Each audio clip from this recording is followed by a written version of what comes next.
our listeners should remember, whenever you have a knee-jerk reaction, whenever you're kind of your first response, your first intuitive gut feel, there is a very high probability it's completely missing the point.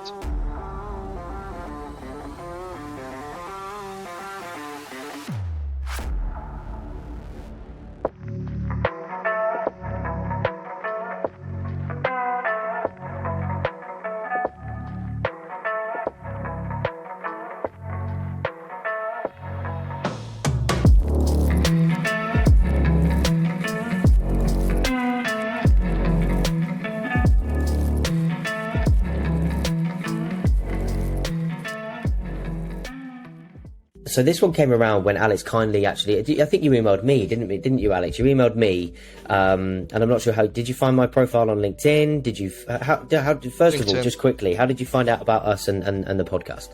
LinkedIn. LinkedIn. So it was relatively, you came across one of our clips, or you just came across our podcast on there? No, it's great. Cool. So you dropped us an email, and I read it, and I thought, you know what, that would be a really interesting topic to cover. We have covered a similar topic before, and I've had our Chief Risk Officer, Barbara, come on in the past, which unfortunately she couldn't make it today. So, but that's absolutely fine. We've got our amazing Head of Enterprise Risk, Claire, with us today. So we're going to run through just a little bit about this, risk management, a couple of topics that I know that are close to your guys' heart. But Alex, just give us a little bit of context as to who you are, what your role is, what your day-to-day, role is, and how you got there, if you don't mind.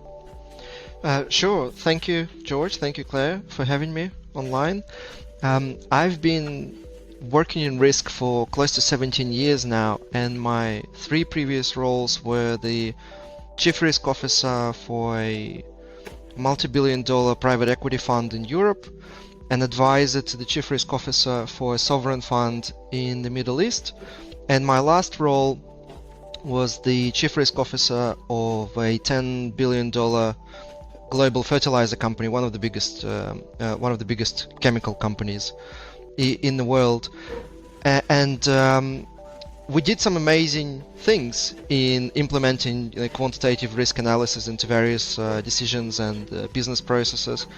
And one of the cases that I'm particularly proud of, we used quantitative risk analysis last year to completely reshape our insurance portfolio, saving the company $13 million, which is approximately 40% of our insurance budget, without reducing the quality of cover and actually improving the quality of cover every single renewal. So we doubled or tripled the limits, and normally you would expect that to come with the price tag, but we actually managed to almost half the price, which in fact was so amazing that the European Risk Management Association named me the best risk manager of the year last year in Europe, and the US Risk Management Association gave the company this special honorable award for something or other. So that was fun. But as a hobby, that's my day work. But as a hobby, I also run a blog which is quite popular called Risk Academy, and I co-authored a book which we made available for free, which I think as of today is the #1 free risk management book on the planet. If you Google free risk management book, it's #1, and it's been downloaded 200,000 times or something. And I also host, every October, I host a virtual conference for the 4th year now. I host a virtual conference, I call it Risk Awareness Week, and it's basically 5 days of risk managers and decision professionals and scientists that I think have made a huge contribution to the risk profession. And so these are kind of, this is what preoccupies me. And I also run quite a popular YouTube channel. Just ticked over 10,000 subscribers, which is an achievement. It's a great achievement, which I'm quite excited about. Yeah, so I have this kind of weird, 2 lives. On one side, I'm just a normal chief risk officer working in a large corporation. On the other side, I have those extracurricular activities that I try and publish and promote risk awareness across the world. So Thank you for having me on the podcast. I am clearly investigating a new forum for spreading risk awareness, which is a podcast forum. I never had the courage to start my own podcast, or the time, probably more importantly. So I thought, why not guest at some of the existing podcasts instead? Yeah, no, I fully agree that, and I think I can speak for most people that's associated with this TruevoTalks podcast that it does take a lot of time. It takes a lot of effort, but things are made far easier when we get great people like you reach out to us with the expertise that they want to share with us. But thank you for sharing that. We'll dive a little bit deeper into that in a moment. But Claire, tell us a little bit about yourself, what your role is at Truevo, and how you ended up where you are. So basically, I started off in the issuing industry. Then at Truevo, I was involved always in the first line risk management. So it was always about first line underwriting and monitoring and risk management there. And then recently, I was given the opportunity to build the second line of defense in terms of risk management. So now I'm delving into risk management from a different perspective, right? So that is where I am today. Great stuff. So what I wanted to do, and I think the objective of this podcast was to keep this really high level and relatively educational. I think I am not as close to this topic as I should be, and I would openly, honestly say that. So where I want to start is just kind of talk about risk management. I'll start with you, Alex, just to kind of give us an overview and just delve into a little bit about what risk management is and what it means to our potential audience, which we've discussed is a multitude of people in different roles all over the world, and it could mean so many different things to so many different people. Yeah, and I'll start. I'll make it brief, but I promise it will be fun.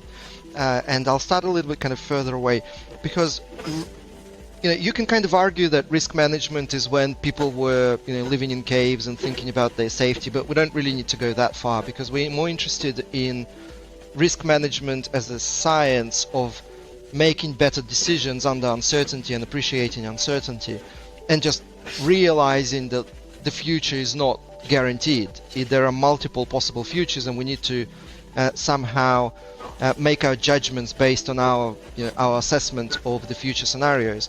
And so we would probably cast our mind back to like 500 years old, when the probability theory, 500 years back, when the probability theory first developed.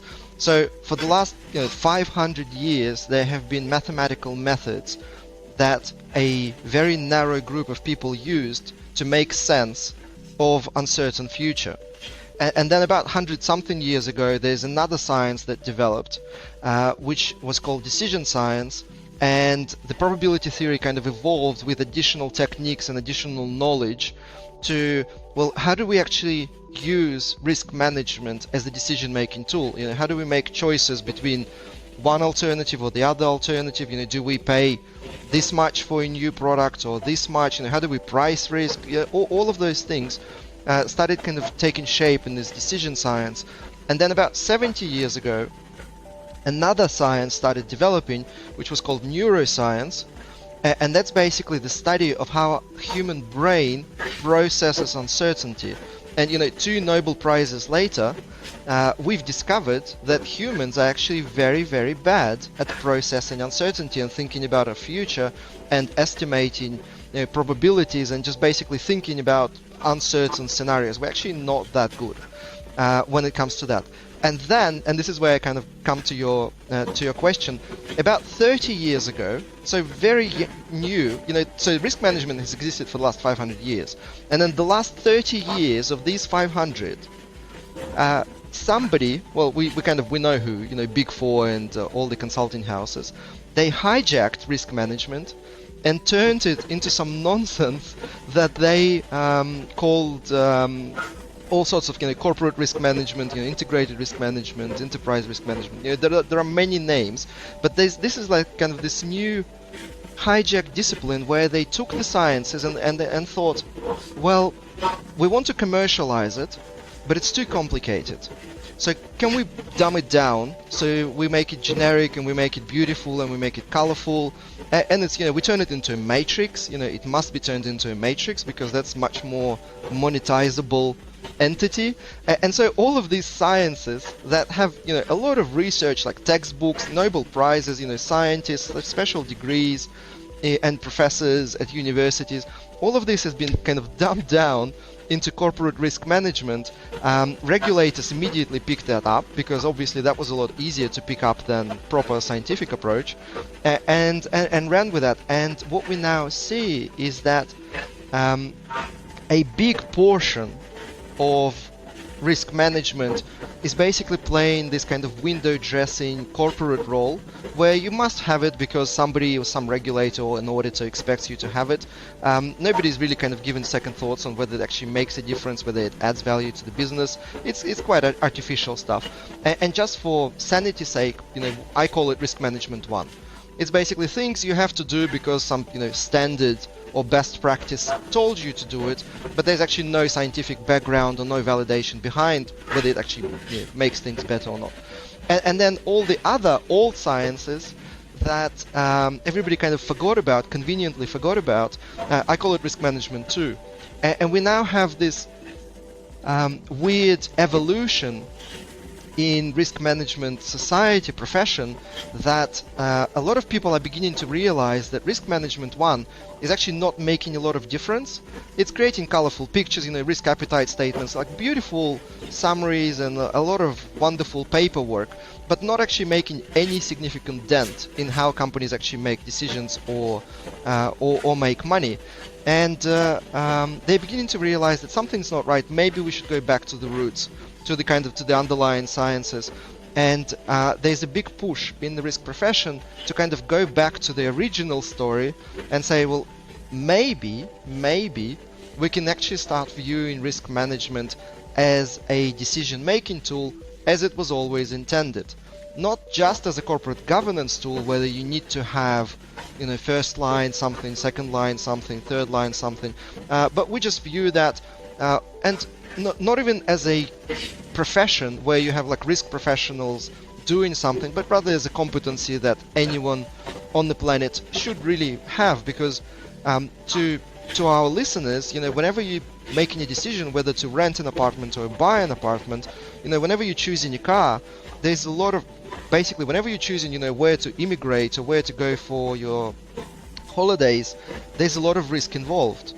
And that competency can actually help you make better choices, because as just in general as humans, we're not particularly good at making risky decisions when it comes to our life. We're probably, there's an argument that we're supposedly okay at like life and death matters, although again that's probably not quite true. There's a lot of research suggests that military personnel that had been trained in life or death matters actually survive at a much higher pace and rate than an average person on the planet. So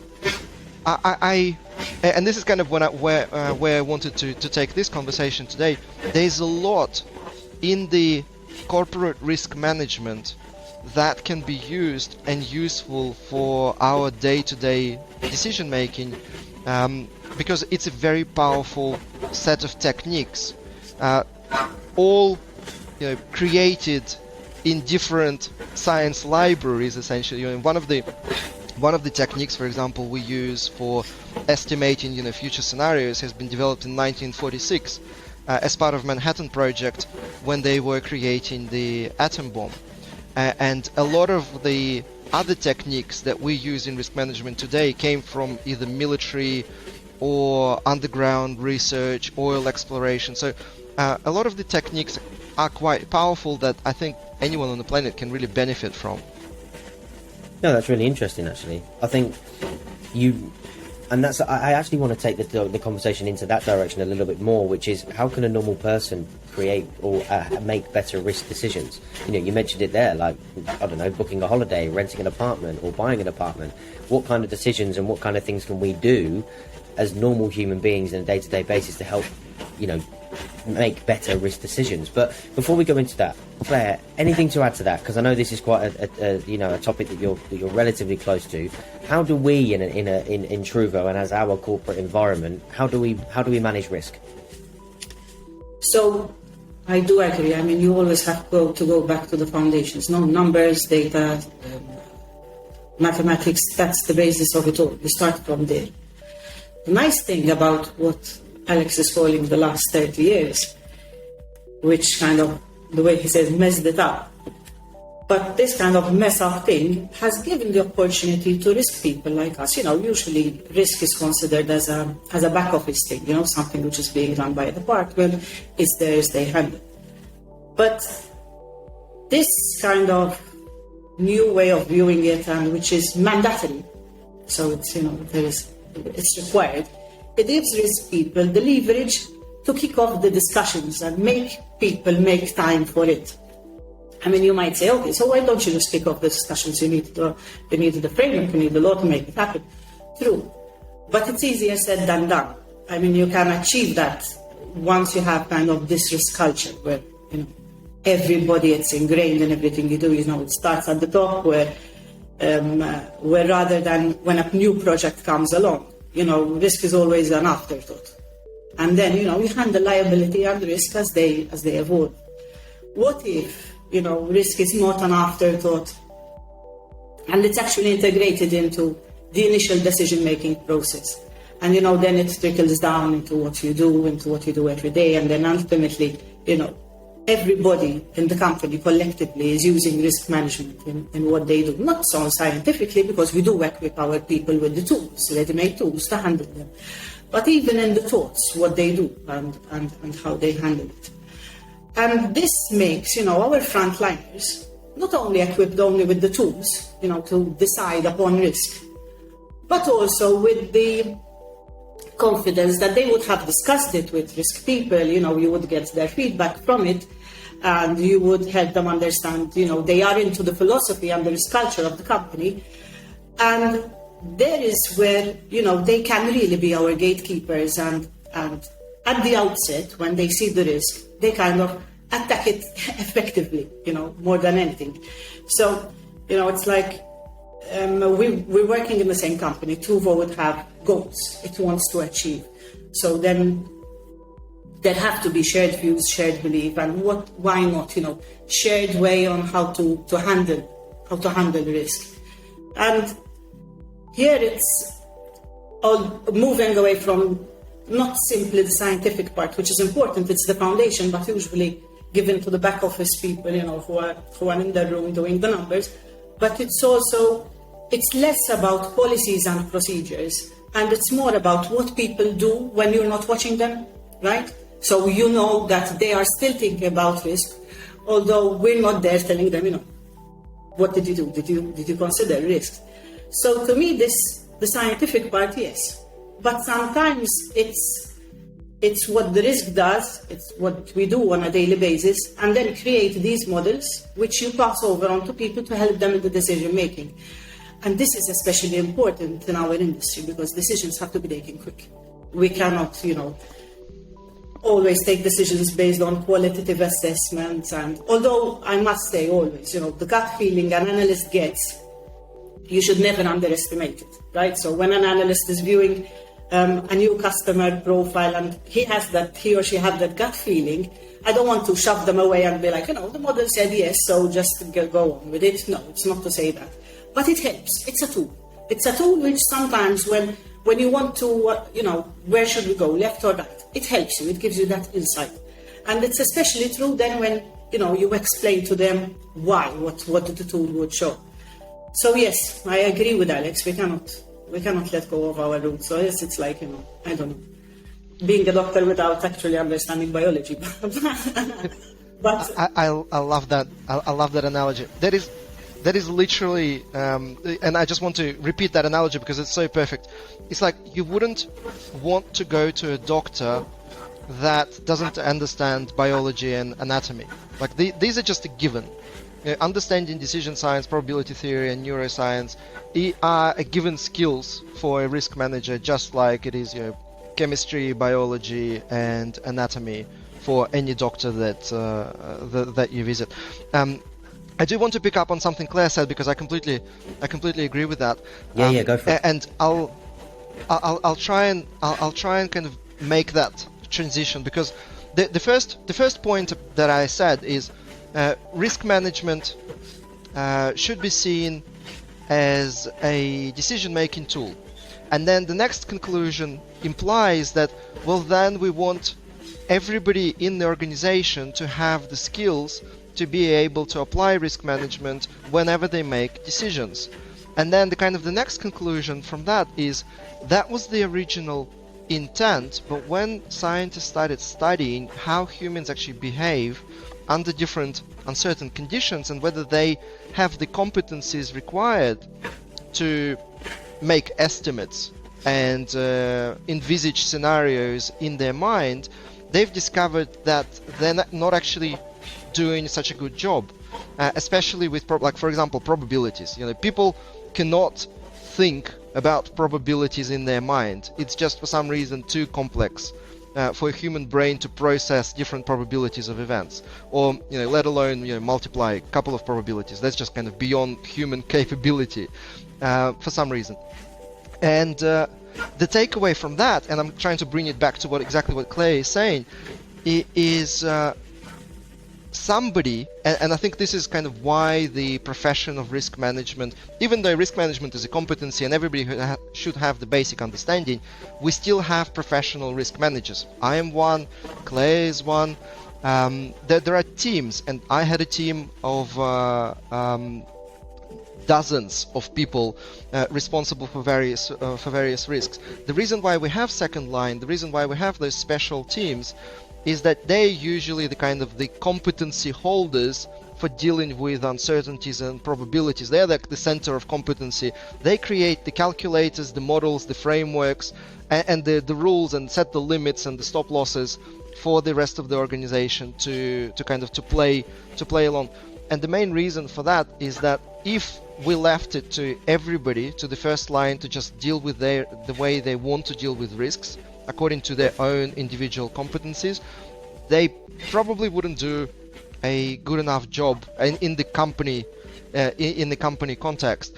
And there's a lot of fascinating research in that I'll share probably further into the podcast. But I completely agree. Risk management is everybody's responsibility.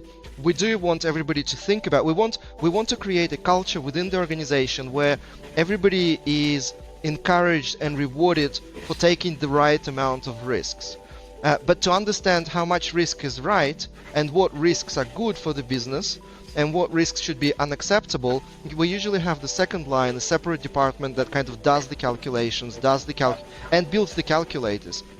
So for example, my team built a calculator for three calculators for our environmental team. So when they needed to calculate the risk exposure they had from water pollution or air pollution or solid waste, they would just plug in the chemical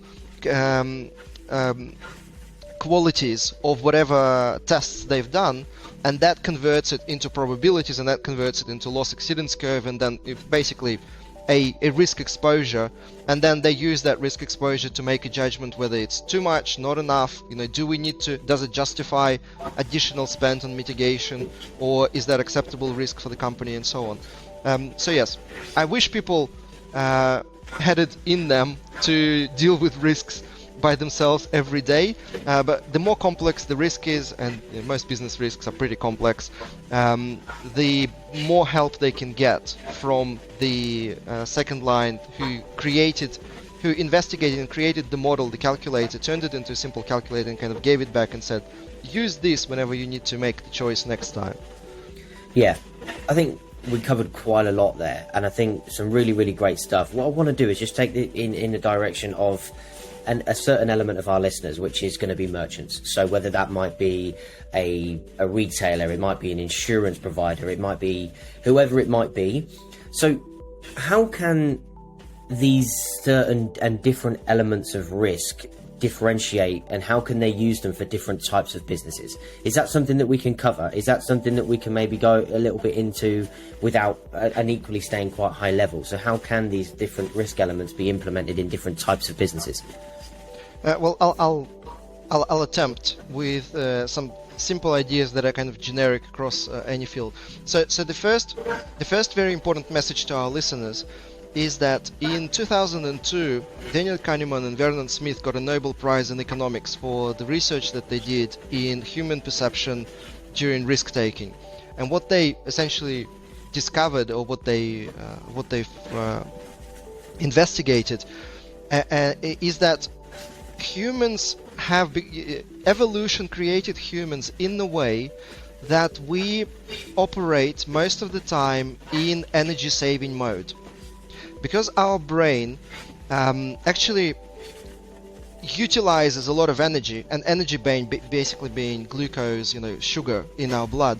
Because our brain is draining quite a lot of energy, it actually has evolved to operate in a kind of this standby mode, and this is fine for most of the things, except when it comes to making important choices and decisions, especially about the future. Because what they've discovered is, and they called it System 1. It's not a physical part of the brain. It's just kind of, it's a economic concept. Whenever we are faced with a decision or a choice or an alternative, or basically any uncertain situation, especially if it's a unpleasant situation or a risky situation, our brain has a choice: utilize System 1 or System 2. System 1 is basically a library of templates. To preserve energy, we collect template responses to various situations throughout our life. And then that library is stored, and our brain cycles through the library of previous templates, of our previous experiences, and looks for something that kind of looks similar. And most of the time, it does a pretty good job. Like if you see a cat, you know it's a cat because you saw a cat. However, if you if you need to, immigrate somewhere right now in Europe, a war, a very real choice for quite a few countries, you've never faced that situation before, and yet your brain tricks you and goes to those template libraries and looks for templates that look not kind of exactly the same, but kind of similar. And what happens is that because there's no such template in your library, it gives you a wrong answer. It gives you, and the answer could be anything. It could be stay where you are, move very quickly. There's no right or wrong answer. What the System 1 gives you is suboptimal answer. It gives you an answer which does not process and consider all the facts. It doesn't spend the time to analyze. Because our brain is in energy-saving mode, it gives you this kind of first knee-jerk reaction.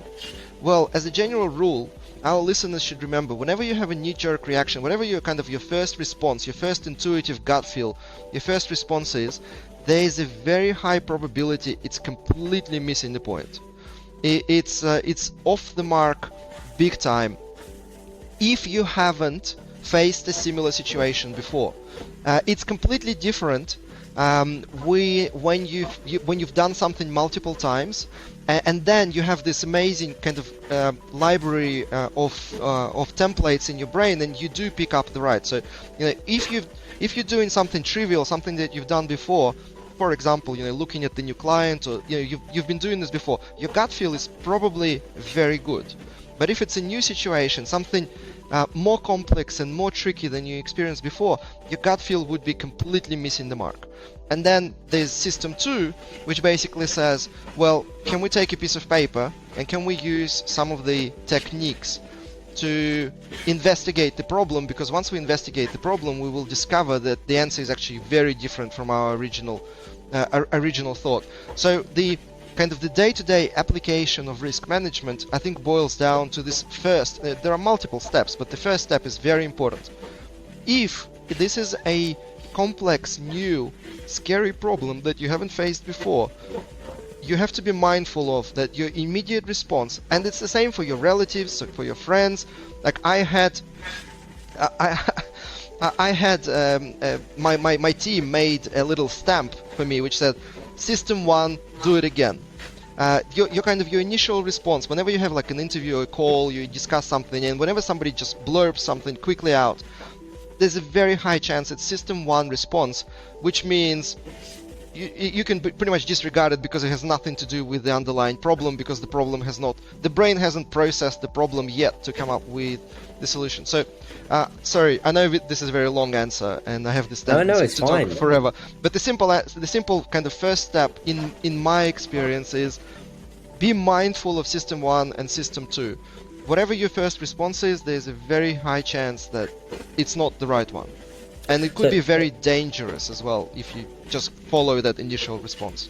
Yeah, I'm going to come to you in a second, Claire, to get your thoughts on that. But the template piece for me was really quite interesting, and I can only way I'm going to relate that to my role is we get a lot of inbound stuff to our sales inbox that will have a link to their URL, have a link to their website, and yes, I completely understand what you mean around the whole template piece. Because if I go onto a website, I see a certain thing that has triggered a red flag in the past or something like that, that's that first line of defense. I won't really engage with a merchant if I already have too many red flags on their website, lack of contact details, the address doesn't match a certain legal entity website. That first line of defense is so important. Yep. So, and I think... And that's a good template. Like, you would... Basically, you know, the mistakes that the human brain makes in System 1, they're called cognitive biases. And that's basically little tricks that your brain plays on you. You think something is true, but it's actually not.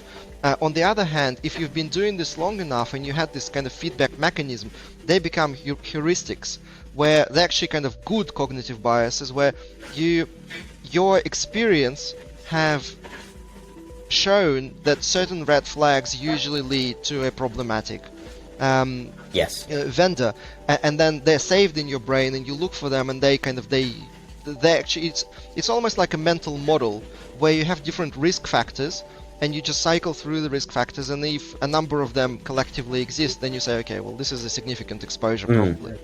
Yeah, so Claire, do you have templates? Is that something that you follow? You know, while listening to you guys, I wanted to take the opportunity then, because, you know, we're speaking to our merchants, no? So let's remind our merchants that George has his System 1 activated. So when approaching a new institution, they're asking you questions and they want to understand more about you, just be conscious of System 1 kicking in at first and understand that they're asking questions to allow them to understand more their profile. And Alex, I'm saying this probably, I'm not sure if you are very much client facing, but what happens is that sometimes we get like, why are they asking us so many questions? I'll go to someone else because this is too much questions and it's a waste of time. So maybe now, like in this way, we're scientifically explaining why we ask so many questions. It's George's System 1 kicking in, so that's why we're doing this. Yes. Yeah. So having said that, yes, when small to medium-sized clients, I think it's relatively easy for them to get into considering risks. I mean, when it's a big company, you tend to think that risk is not something you have to tackle. You don't really need to think about it, and that is being done by someone else. But when it's a sole trader, when it's his own work, and it's only him there, he would consider risk. Because, I mean, you do the mistake once, you don't consider the risk of taking the decision. Second, third, then you understand that you have to take risks.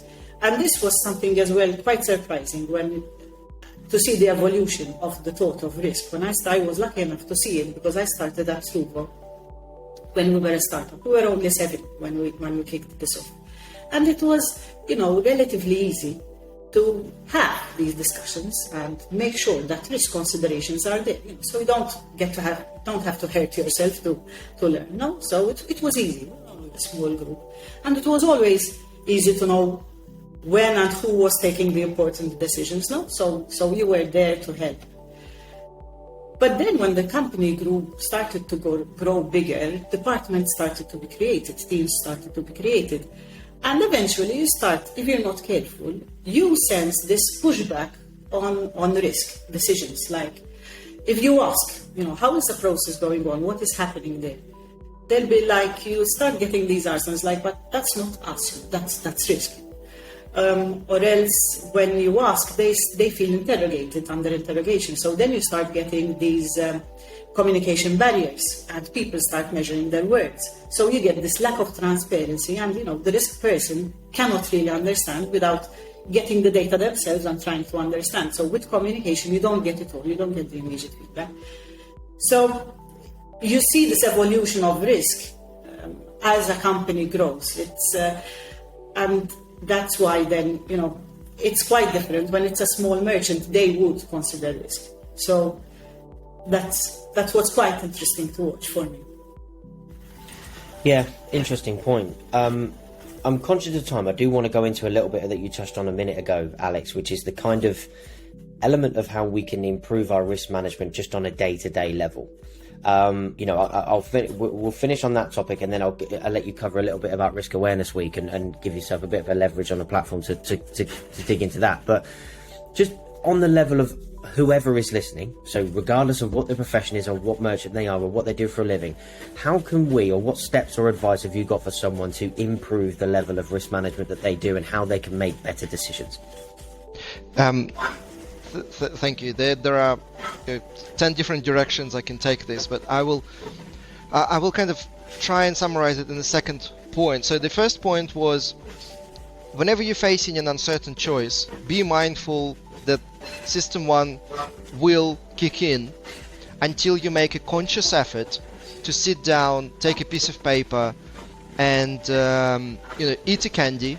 But by the way, this is one of the reasons why our board meetings, for example, either in the morning and always food on the table, because and I'm not exaggerating, you literally need sugar for the brain to switch on and switch to System 2 and have kind of this mindful decision. And our board meetings were in the evening, but everybody was fed before they were allowed to walk into the board meeting, because they were like deputy ministers, and they would always come after work. And this is very, very important. It's physical. So don't make any important decisions before going to bed. That's just silly. You're exhausted. Your brain has no sugar. That's it. Like you're setting up yourself for failure. Don't make important decisions at the end of the working day, and don't make important decisions before lunch. Make important decisions after lunch when you had some food. And it sounds funny, but there has been a lot of research in prisons where people's lives were lost because somebody was making decisions before lunch, and they didn't understand the impact that little piece of food has on somebody's life. So it's actually quite significant and serious. But my first point was, be mindful of System 1 in your first reaction. Take the time to do something. And so my second kind of advice to anyone listening is, think in scenarios. Whenever you make a decision, you think in scenarios. Basically, there could be an optimistic scenario, there could be a pessimistic scenario. So one part of that answer is always think about the future in scenarios, because there's no, and my favorite saying in English is future is plural. There's no single future, and there are multiple universes of future. We have no idea which one will be, and so we have to be kind of prepared, or at least conscious of multiple various futures. So we always try and think in scenarios. And the second kind of part of that answer is, I love the tool that CIA uses. And by the way, you can kind of get that this is serious stuff, because one of the best textbooks on cognitive biases in System 1, System 2 is a textbook by CIA. They have their own research institutes, and they spend a lot of effort understanding how human brain works and under uncertainty, because for them the price is a lot of lives. And they also have this amazing technique. It's called assumptions check. Whenever you're making decisions, you usually base it on some sort of assumptions. And it's not hurting anyone, and it helps a lot if from time to time, whenever you're making a decision, you think, okay, well, this will work out because I will sell this much, and I'll get this volume, or I'll do this quickly, and my competitors will take this action. Assumptions check basically implies that, why don't you just sit down and have a think? Well, I've made all of these assumptions. How real are they? Are they as scary as I think? Am I maybe a little bit too optimistic?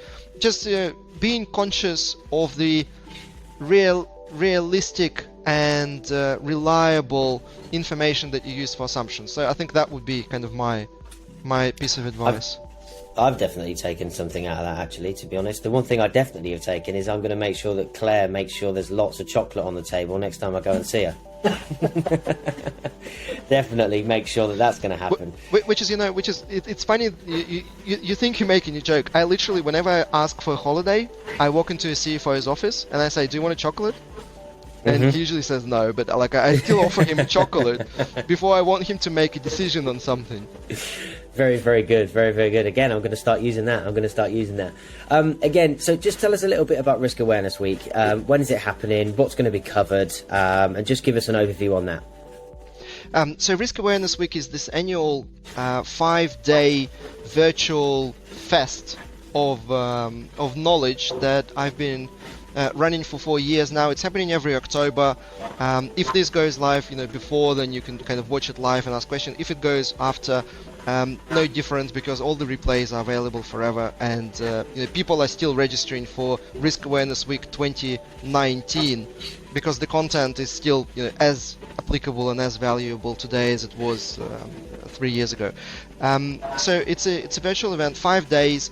I have about 40 decision scientists, risk managers, NASA engineers, Stanford professors, people that have contributed to my career as a chief risk officer a lot, and they really make it super simplistic and show, like, they demonstrate models, they show some of them even code, they code in R or Python, they show how they use risk analysis for decision making. Some of the workshops are more advanced for the risk professionals, for the second line.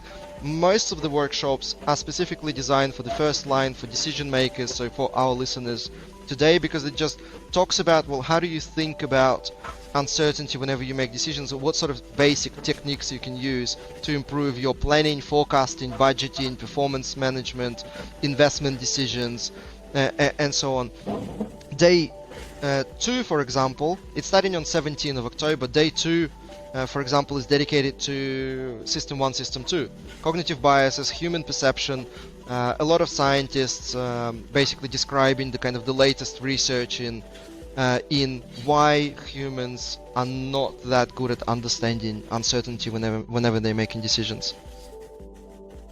Great. I think I might ask Claire, see if we can maybe attend one of those sessions at least. I think it could be really beneficial for a lot of people in the company. Great stuff. I think we've got a lot of information on there. I think a lot of people, if I've taken a lot from this podcast just from being here and listening to Alex, and equally yourself, Claire. So I think there's a lot of value in there, and I think someone can definitely take some serious amount of value, even if it just means when you next go for a job interview, take a bar of chocolate with you. Whatever it might be. Let's try and make some better decisions. So Alex, Claire, I really appreciate you both taking the time to come and join us. Thank you very much. Thank you, George. Thank you, Claire.